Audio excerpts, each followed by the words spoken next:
Okay, it's going to be a review of NXT Deadline. This is the last major NXT show of the year, and this features the Iron Survivor Challenge. You know, Shawn Michaels was doing a lot of the promotion, leading up to the show. So I was a little bit curious to see how this was going to play out. And I got to say, I thought they hit a home run. I thought this was an innovative concept. Basically, if you haven't seen it yet, this would be like if the Iron Man match, the Royal Rumble, and the King of the Mountain, if they had a baby, this is what it would look like. So here's the rules. You know, you got 5 guys in the match. You know, you come down to the ring every 5 minutes. It starts out with 2 guys. So you come down to the ring every 5 minutes. If you get pinned, you have to go into a penalty box for 2 minutes, very similar to the King of the Mountain. And obviously you can only get a point by pin or submission. So yeah, very similar to the Royal Rumble in terms of, you know, coming down to the ring every 5 minutes. But you have to get a point by pinfall or submission. So I thought this was a cool concept. It was really, really good. I mean, the women here in the opener, I thought they all delivered. I thought they were all athletic. I thought, you know, no weak links. Nice little variety here. So you had Roxanne, Perez, Zoey Stark, Cora, Jade, Kiana James, and Indi Hartwell. So yeah, definitely a nice mix of talent. It'd be really, really nice to have some of these girls in the Royal Rumble. You know, the Rumble didn't really work out that well last year with a lot of the women coming out of retirement. So these are athletic girls, and they can really offer a lot, to that Royal Rumble match. But yeah, I thought this was cool, man. You had Cora Jade. I thought she definitely has the most star potential out of anybody here. Zoey Stark, you know, really kind of reminds me of Jordynne Grace with her physique and her strength and her athleticism. So yeah, I thought this was just really a nice mix, entertaining match. And Roxanne Perez actually gets more points than any of the girls. She ends up with 2 points. And so if you don't remember her, she was actually at Final Battle last year. She took on Willow, and her name was actually Roxy. So that's the same girl from last year's Final Battle. And she actually won this thing. She got very emotional. So yeah, good stuff from all these women. I got to say, I was really impressed with what happened there. All right, next up you have Isla Dawn taking on Alba Fyre. This is kind of like a return, to the NXT 2.0 of the heavy gimmicks and the Halloween inspired stuff. Isla Dawn is basically a redhead, basically a lot of vampire like tactics from her.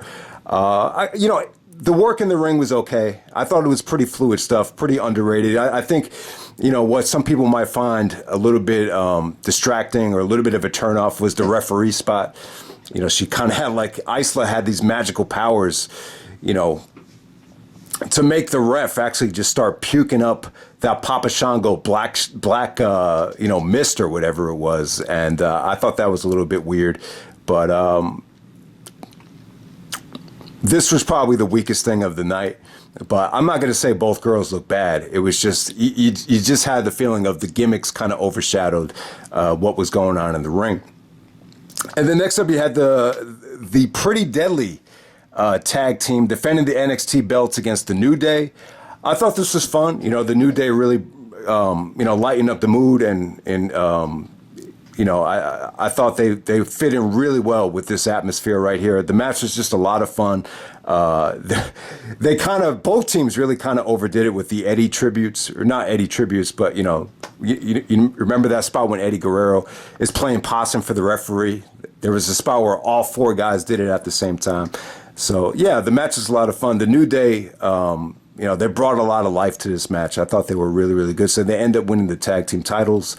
And I think part of the reason was this Pretty Deadly team is just really, tough to get behind. They just look, so over the top with the ring attire and with the hair and everything. So I think that has a lot to do with it. And New Day had won the belts, I don't know how many times at this point. So, I mean, you could make the argument, what's the point of this? But for some reason, it felt like a refreshing decision to have New Day here. And then we have the men's Iron Survivor Challenge. I definitely thought this was the match of the night. This was just great stuff from everybody here. JD McDonagh, who's actually Jordan Devlin. I thought he was great. Him and this dude Axiom. See, I haven't seen Axiom yet. He has this purple, lucha inspired mask, and yeah, he was awesome, man. He just really athletic. Really just. Breathtaking stuff from both of those guys. I thought Carmelo had a good showing here. Grayson was definitely the heel of the match. He ended up going over here and actually winning this thing. Once he came out, he actually got, 2 pinfalls right away with the double backpack neck breaker. And then he just kind of picked his spots throughout this whole thing until he was, in control. And the ending of the match he just wrestled very smart. He was trying to keep guys out of the ring. He was trying to run away from guys. So he ended up going over here. But everybody looked good. Even Joe Gacy looked good. He changed his look, changed his ring attire. I just thought he looked intense. He wrestled like he had a sense of urgency. He treated this match like it was important. Everybody here busted their ass. And it was definitely a great match. I was blown away by JD's, backdrop drivers. It looked like a video game. And just Axiom, man. The guy... he actually did a spot off one of the penalty boxes. That was always kind of a theme in the King of the Mountain matches. So, yeah, the stuff that JD and Axiom did in the penalty box was just really, really good stuff as well. So, and don't sleep on Carmelo. Carmelo, I was a little bit lukewarm on him at first, but he's definitely gotten better and better. So great stuff. Grayson Waller played a great heel here. Wrestled a very smart match, and he actually came out after the main event was over. So next up, we have the main event for the NXT title. You got Bron Breakker taking on Apollo Crews. And yeah, this was different. The highlight of this match was actually the video package here. So I guess this is face versus face.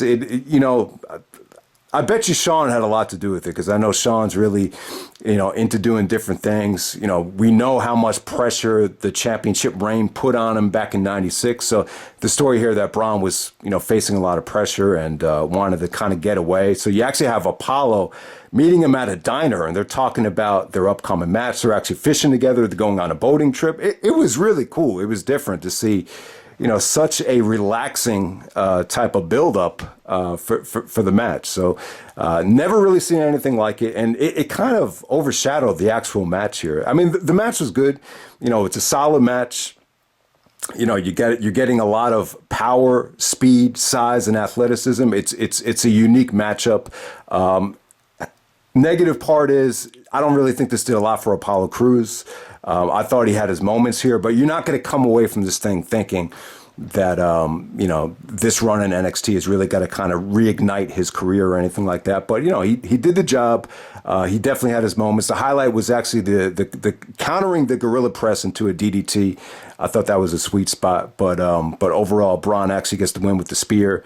Just a solid match. I don't think anyone's really going to remember it. It kind of felt a little bit like filler until we're getting to Bron Breakker taking on Grayson Waller. That's probably going to happen at New Year's Evil. Then Grayson comes out of nowhere and attacks Bron Breakker, and that's how the pay-per-view pretty much ends. I got to say, pretty good show. It was a good weekend for NXT, good weekend for ROH.